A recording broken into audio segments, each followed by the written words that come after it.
Good morning, students. We are here for the second chapter and we were continuing with the keywords. I have done with the second chapter. Yesterday we have finished microbes, types of microbes and uses of microbes, right? So you must have learned about bacteria, fungi, virus, protozoa. So this is the end of the chapter and we are going to start with the keywords. I'm going to explain it and you just need to write down in your classwork copy. ठीक है? So first you should listen what is keywords, what are the important points of this chapter are. So first one is temporary teeth. The first set of teeth in a child is called temporary teeth or milk teeth. जो temporary teeth मतलब होता है जो पहला दांत होता है, पहला सेट ऑफ दांत, मान लीजिए जो एक तरह का पूरा एक सेट आता है दांतों का, 20 दांतों का, उसको बोल देते हैं टेम्पररी टीथ, जो सबसे पहले आता है बच्चे के मुंह में 2.5 साल के बाद. ठीक है, तो 2.5 साल के बाद जो पहला 20 सेट आता है दांतों का, उसको बोल देते हैं टेम्पररी टीथ और मिल्क टीथ. समझ में आ गया? सो टेम्पररी टीथ इसीलिए उसको टेम्पररी बोला गया. टेम्पररी मतलब क्या होता है कि थोड़े कम समय के लिए, कम समय के लिए जो चीज़ें होती हैं उनको बोल दिया जाता है temporary teeth. Second one is permanent teeth. अब यहाँ पे टेम्पररी मतलब होता है कम, थोड़े चीज़ों के लिए, है ना, कम टाइम के लिए. परमानेंट मतलब क्या हुआ, जो लंबे समय तक रहता है या फिर हमेशा रहता है. ठीक है, तो the set of the teeth that takes the place of milk teeth is called permanent teeth. तो उस तरह के दांत जो 32 दांत आते हैं हमारे, वो किसकी जगह ले लेते हैं, मिल्क टीथ की जगह लेते हैं. इन्हीं को बोल देते हैं परमानेंट टीथ. और ये सेकेंड सेट ऑफ टीथ होते हैं. ठीक है, फर्स्ट सेट ऑफ टीथ ये है, सेकेंड सेट ऑफ टीथ ये हैं. तो हमारे पास 2 सेट आते हैं जिंदगी में. ठीक है, हमारे दांत कितने बार आते हैं, सिर्फ 2 बार आते हैं. पहले को बोल देते हैं टेम्पररी टीथ या फिर मिल्क टीथ, और दूसरे को बोल देते हैं permanent teeth. Okay, now third one is enamel. क्या होता है ये एनामल? एनामल क्या है, वाइट कलर का जो आप दांतों के ऊपर देखते हो, एक परत है वाइट कलर की, उसको बोल दिया जाता है एनामल. ठीक है, the outer most white part of the tooth is called enamel. जो सबसे ऊपर वाला भाग होता है जो सफ़ेद कलर में दिखता है आपके दांतों के ऊपर, उसको बोल दिया जाता है एनामल, जो आप देखते हैं दांत. Plaque. A yellow sticky layer formed by germs on teeth is called plaque. तो एक येलो स्टिकी लेयर, जैसे आप ज़्यादा मीठा खा लेते हैं या फिर आप शुगर खा के सो जाते हैं, आप ब्रश नहीं करते हैं रात में, तो क्या होता है आपके दांतों में वो पीलापन आ जाता है. आप ये एक दिन नहीं होता है, आप कंटिन्यूअसली अगर इसी प्रोसेस को करते रहेंगे तो आपके दांत जो हैं वो पीले पड़ने लग जाते हैं.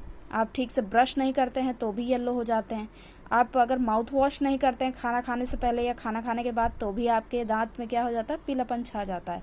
ठीक है, तो नॉर्मली अच्छे से नहीं जब हम साफ़ करते हैं दांतों को, तो हमारे दांतों के ऊपर पीलापन छा जाता है. तो वही पीलापन क्या है, प्लाक कहलाता है. राइट. अब ये पीला क्यों आता है, तो हमारे खाने में कुछ ना कुछ शुगर रहता ही रहता है. चाहे आप पराठे खाइए, चाहे आप ब्रेड खाइए, चाहे आप पोटैटो खाइए, उसमें स्टार्च होता है, स्टार्च या फिर शुगर. तो वो शुगर क्या होता है, वो हमारे, अगर हमने ठीक से मुंह साफ़ नहीं किया है खाना खाने के बाद, तो हमारा क्या होता है कि वो जो खाना अटका होता है या फिर शुगर जो बचा होता है मुंह के अंदर, वो क्या होता है, जर्म्स उसको क्या करते हैं, कन्वर्ट कर देते हैं एसिड में, और वही एसिड वो दांतों के ऊपर दिखता है. ठीक है, तो वही जो स्टिकी लेयर दिखती है ना येलो कलर की, वो एसिड ही होती है, तो उसको बोल देते हैं प्लाक. तो इसको एक लाइन में अगर समझें तो yellow sticky layer formed by germs on teeth is called plaque. एक येलो स्टिकी लेयर बन जाती है हमारे दांतों के ऊपर. कौन बनाता है, जर्म्स बनाते हैं, उसको बोल देते हैं प्लाक. Now digestion. डाइजेशन मैंने पहले ही बताया, breaking down of food into simpler substances. एक ऐसा प्रोसेस होता है the process of breaking down of food into simpler substance is called digestion. ऐसा प्रोसेस जहाँ पे खाने को बहुत ही सिंपल सब्सटेंसेस में तोड़ा जाता है, ठीक है, बहुत ही बिल्कुल मसल के रख दिया जाए खाने को, तो उस प्रोसेस को बोल देते हैं डाइजेशन। वो माउथ से शुरू होता है और ख़त्म कहाँ पे होता है? एनस पे। ये प्रोसीजर तो पूरा पता है ना आपको, ये वाला जो मैंने पढ़ाया था। तो आई होप सभी को अच्छे से याद हो गया होगा ये प्रोसेस के बारे में। तो वो प्रोसेस के बारे में नहीं पढ़ेंगे, बस ये प्रोसेस ये समझ लीजिए कि माउथ से शुरू होते ही एनस पे जो ख़त्म होता है उस पूरे प्रोसेस को बोल दिया जाता है डाइजेशन। तो process of breaking down of food into simpler substance is called digestion. खाने को अच्छे से ब्रेक डाउन किया जाए, तोड़ा जाए, ताकि वो बिल्कुल सिंपलर सब्सटेंस में बढ़ जाए, बिल्कुल लिक्विड हो जाए, उसी को बोल देते हैं डाइजेशन, ठीक है। Last one, microbes. Very tiny living thing that can only be seen with the microscope are called microbes.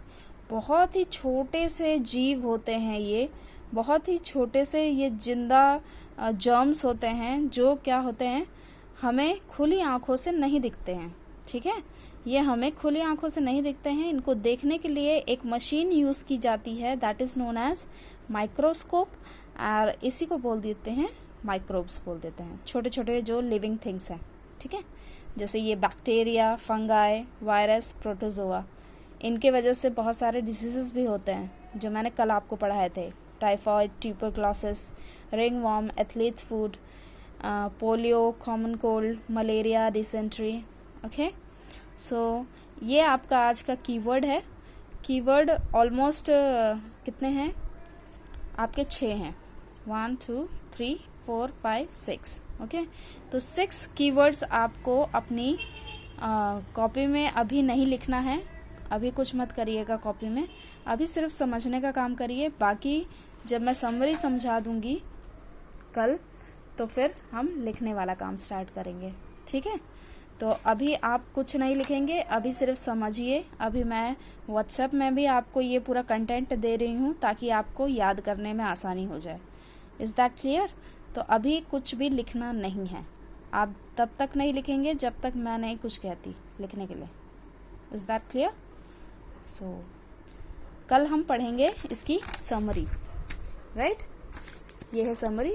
कल समरी ख़त्म हो जाएगी और फिर नेक्स्ट डे से हम इसको रिटन पार्ट स्टार्ट करेंगे।